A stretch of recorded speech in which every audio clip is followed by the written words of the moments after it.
안녕하세요. 김상수입니다. 중국 사회고발 331번째는 영악할 중국의 학교 왕따 폭력 17세 학생의 의문사와 관련된 내용을 소개합니다. 지난 1월 2일 새벽 섬서성 미남시에 있는 보성직업학교에서 17세 학생이 학교 건물에서 뛰어내려 자살을 했다고 학교 당국이 발표했습니다만 과연 그럴까요? 새벽에 학교에서 자살 사건이 일어난 이유는 중국에서는 중고등 학교와 대학교 학생들은 대부분 학교의 기숙사에서 거주하게 되는데 섬서성 미남시의 보성직업학교 학생들도 기숙사에서 거주하다 보니 새벽에 학교 건물에서 자살 사건이 발생할 수 있었던 것입니다. 그런데 문제는 지금부터입니다. 학교 당국은 학부모에게 이 사실을 알렸지만 학부모에게 사망한 학생의 시신을 보여주지도 않았을 뿐더러 이러한 학교의 처사에 분노한 학부모가 항의를 하자 이들 학부모를 감금하고 자살한 학생과 친분이 있거나 자살 내용을 알고 있는 학생들의 핸드폰을 압수하고 폰에 있는 사진과 영상들을 삭제하는 등 학교 측에서 철저하게 사건 은폐를 했습니다. 그러나 이 사실은 기숙사에 있던 다른 학생들에 의해서 각 가정으로 외부로 알려지게 되면서 학교의 수상한 자살 사건 은폐와 부당한 처사에 대해 다른 학부형들과 시민들이 가세하여 자살 사건 3일 뒤인 1월 5일부터 학교 정문에서 이에 항의하던 희생자 학부모의 시위에 가세하여 대규모 집회가 시작되었습니다. 이들은 학교 측에게 진상조사를 요구했는데요. 학교 측은 당국과 공안에 신고하면서 급기야 이 사건은 공안이 개입하여 시위를 진압하는 과정에서 유혈 충돌과 부상자가 발생했고 시위대는 점점 늘어서 6만 명에 가까운 주민들이 학교의 부당한 처사와 공안의 무력 과잉 진압에 대해 집단으로 항의하는 사태에 이르렀습니다.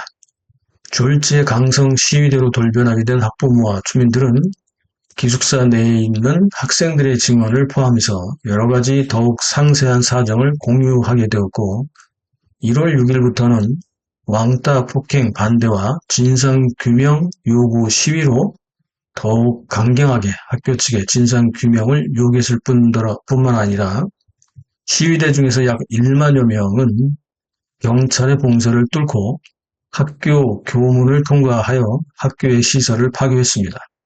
동시에 교장실로 쳐들어가 교장을 잡아 집단 구타를 했고 부교장 2명도 집단 구타를 당할 정도로 시위 상황은 심각하게 변했습니다. 시위대는 학교의 식당과 교무실에 난입하여 내부 시설을 파괴하고 이를 말리던 경찰까지 집단 구타를 했습니다. 억울하게 희생된 학생은 17세로 이름이 우리 한자 발음으로는 당창흠이고요. 중국 발음으로는 당창신입니다. 이른바 1월 2일 발생한 당창신 1.2 사건은 두 가지 큰 의미가 있습니다. 이 사건은 단순히 하나의 사건이 아니라 현재 중국 전역에서 발생하고 있는 아주 심각한 사회 문제이자 학교 문제이기도 합니다. 어떤 두 가지 의미가 있을까요? 첫째는 최근 수년간 중국에서 빈번하게 발생하고 있는 학교 왕따 폭력의 희생자로 최근 수년간 학생들 사이에서 급증하고 있는 왕따 괴롭히기 유행이 배경입니다. 중국의 청소년들은 초등학교 저학년 때부터 대학에 입학하기 전까지 12년간 엄청난 성적 경쟁에 내몰리고 있습니다. 게다가 중공 정치 이념, 중공 당사, 모택동 전기, 시진핑 어록 등을 포함하여 대부분의 과목은 거의 암기를 해야 하는 엄청난 학습 분량에 대한 스트레스에 시달리고 있습니다.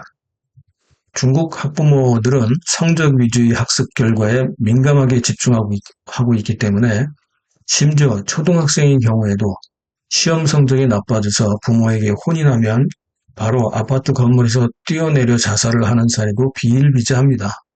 단지 소식이 봉쇄되어 뉴스에 잘 나오지 않지만 이런 사례는 일상화되어 있습니다. 중국은 중고등학교와 대학교 학생들은 대부분이 기숙사 생활을 하고 있고 초등학생들도 일부 학교에서는 기숙사에서 생활을 해야만 합니다. 그렇다 보니 학생들 사이에서는 기숙사에서 학습 스트레스를 풀기 위해 그룹을 만들어 약한 학생을 지목하고 왕따를 만들어 구타와 각종 심한 행위들을 강요하면서 이런 장면들을 SNS에 올리는 일이 경쟁적으로 발생하고 있습니다. 그렇다 보니 점점 더 가혹행위는 더욱 처참하고 처절하게 비인간적으로, 비이성적으로 자행되는 실정입니다. 다수의 학생들에게 왕따로 지목된 학생들은 기숙사에서 별다른 저항 없이 고통의 시간을 보내다가 결국은 극단적인 선택을 하게 되는데요. 문제는 자살이 아니라 자살을 당하는 경우도 점점 증가한다는 것입니다. 두 번째는 어떤 의미가 있을까요? 바로 권력과의 밀착입니다. 가해자 학생들의 집안 배경이 좋은 경우 학교에서는 이를 은폐하기 위해 교사들이 가해 학생들과 한패가 되어 소수에 불과한 희생자와 가족들을 겁박하고 돈이나 기타 방식으로 이들을 회유하여 사건을 은폐하려 한다는 것입니다. 참고로 가해자들의 신상이나 집안 배경에 대해서는 철저하게 이번 사건에서도 은폐되었습니다. 그렇다면 그들 중에는 엄청난 배경을 가진 사람이 있었다는 의미가 됩니다. 네. 이번 당창신 학생의 부모도 같은 경우를 당했는데요. 당창신 부모가 1월 2일 학교로부터 아들의 자살 소식을 듣고 새벽에 학교에 도착하자마자 학교에는 이미 제복을 입은 사람들이 기다리고 있었고 이들은 당창신의 부모를 학교에 부검했다고 합니다. 그리고 오전 7시경 관할 파출소 부소장이 아들의 자살 소식을 다시 간단히 설명했고 학부모는 다시 근처 모텔로 끌려갔는데 수명의 교사들이 이들을 감시하여 구금 상태로 있었다는 것입니다. 나중에는 조용히 넘어가면 금품을 주겠다며 회유까지 했다고 합니다. 학부모는 모텔에 강제로 감금되어 있다가 자살이 있었던 1월 2일 당일 오후 4시경 화장터로 끌려갔지만 곧 화장 처리되는 아들의 시신을 끝내 제대로 볼 수 없었다고 합니다. 아들이 입고 있는 옷은 단정했고 얼굴과 머리는 아무런 외상이 없었으나 목에 멍 자국이 보여서 옷을 다 벗겨서 보자고 요구했으나 10여 명의 교사들이 이를 저지했고 핸드폰을 뺏으며 사진이나 영상을 찍지 못하게 했을 뿐 아니라 자신들을 밖으로 내쫓았다고 합니다. 학교 측은 당창신이 머물렀던 기숙사를 정리하고 학생들에게 구타를 당했던 여러 흔적을 지움과 동시에 CCTV나 주변 학생들이 찍은 사진이나 영상도 모두 제거하는 등의 사건 축소와 은폐를 신속하게 처리함과 동시에 제대로 된 장례식도 없이 당창신의 시신을 급히 화장했고 이 과정에서 부모는 철저히 배제되었다고 합니다. 당창신의 부모는 1월 5일 학교 정문 앞에 꿇어앉아서 진상수 조사를 요구했고 이런 사연이 SNS에 퍼지면서 이에 동조하고 분노한 학부모와 주민들이 합세하면서 대규모 저항 시위가 되었던 것입니다. 특히 시위 현장에서 생방송을 포함해서 시위 내용이 SNS를 통해 퍼지면서 더 많은 사람들이 시위에 참가했습니다. 물론 생방송은 얼마 지나지 않아서 당연히 봉쇄되었습니다. 중공은 급히 시위 진압대를 파견했고 이 과정에서 항의하는 시위자들을 해왔던 대로 구타하고 잡아갔으며 군중들을 무력으로 해산하려고 했으나 실패했습니다. 중국인들은 특히 시진핑 1인차나 12년 동안 많은 시위 축적 경험이 생겨났고 누군가가 잡혀가면 예전처럼 도망가거나 회피하지 않고 오히려 더 많은 사람들이 격렬하게 공안의 무력 진압에 저항하고 있습니다.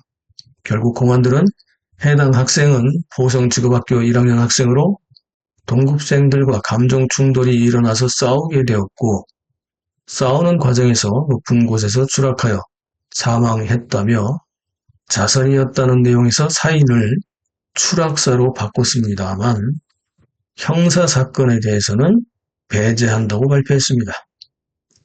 당시 기숙사 목격자들의 증언에 의하면 1학년인 당창신은 1학년 동급생과 3학년 선배들 여러 명에게 폭행을 당했고 이들 중에서 당창신을 밀어서 추락시켰다고 합니다.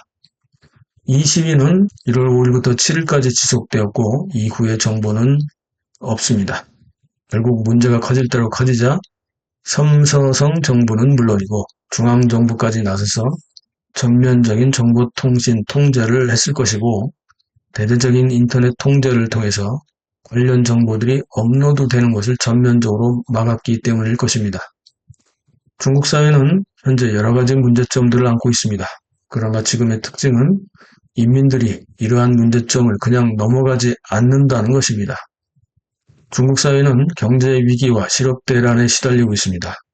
특히 우한폐렴, 제로 코로나 3년간의 고통은 이루 말할 수 없죠. 그러나 이 과정에서 이들은 변했습니다.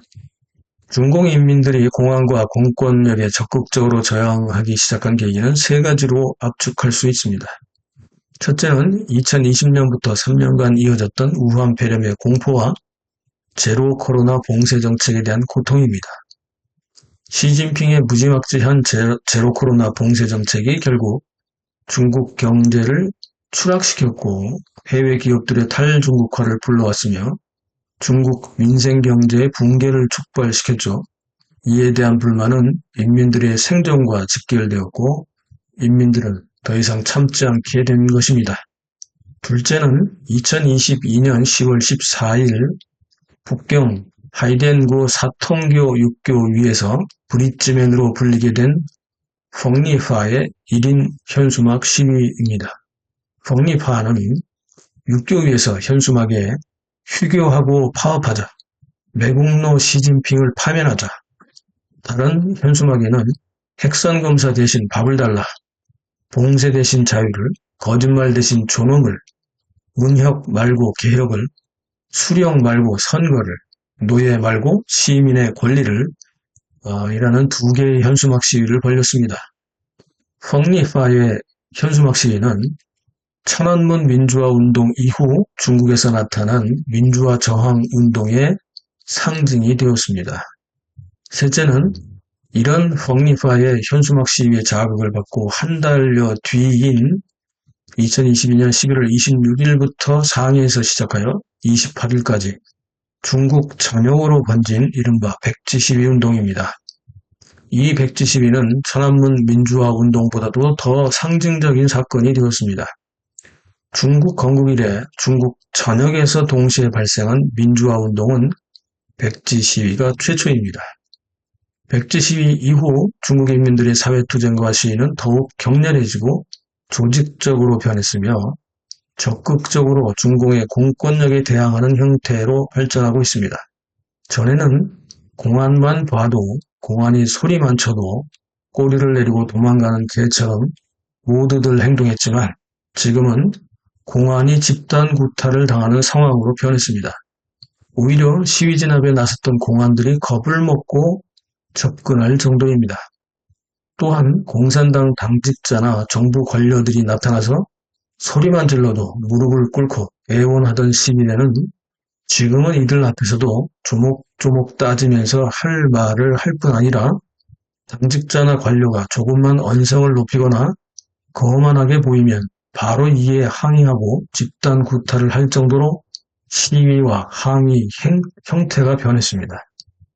중국 인민들은 70여 년 동안 중공의 집단 부패와 선전선동 가짜 통치에 질렸고 그런 패단에 대한 불만이 최고조로 나타나도록 한 것이 바로 아무것도 할 일이 없고 업적도 없이 3년인까지 하면서 황제 노름에 빠져있는 시진핑의 무모한 제로 코로나 정책입니다. 그리고 이에 대해 항의하며 분연히 홀로 일어섰던 펑리파의 1인 현수막 시위, 이를 보고 인민들이 전국에서 봉기한 백지 시위가 바로 지금 중국 인민들이 불만을 그대로 표출하는 계기가 된 것입니다. 한편 이번 사건은 분명히 청소년 학생의 학폭 왕따 의문사가 분명합니다만 다른 학교에서 발생한 실종 사건이나 의문사의 경우에는 장기인식, 장기매매의 의혹도 제기되고 있습니다. 중국의 장기인식, 장기매매는 특히 시진핑 시대에 들어서면서 산업화로 포장되고 있습니다. 이 내용은 다음 시간에 준비됩니다. 중국인들이 직접 고발하는 차이나 사회 고발 뉴스 시청해 주셔서 감사합니다. 이 채널은 중공이나 중국인들을 의도적으로 비하하지 않습니다. 중국인들이 올리는 사회 고발 영상들을 정리하여 편집하고 뉴스에 대한 팩트체크 이후 분석하여 설명하는 채널입니다. 이 채널은 혼중 반중 채널이 아니고 이런 중공의 체제 모순과 중국 사회의 현실 및 중국 실물 경제 현황을 팩트 체크하고 이를 분석하여 중공과 중국을 이용하자는 용중론을 주장하는 채널입니다. 일방적인 혐중이나 반중에 집중하지 마시고 우리가 어떻게 사악한 중공에 대해 대응하고 어떻게 이득을 취할 것인지에 집중하자는 것입니다. 이해되시죠? 우리 아이들의 미래를 위해, 대한민국의 미래를 위해 구독동지 여러분과 시청자 여러분들의 적극적인 지지와 후원을 요청드립니다. 유튜브 알고리즘 제재를 돌파할 수 있도록 좋아요 누르기, 댓글 달기, 특히 SNS 공유하기로 응원해 주십시오. 감사합니다.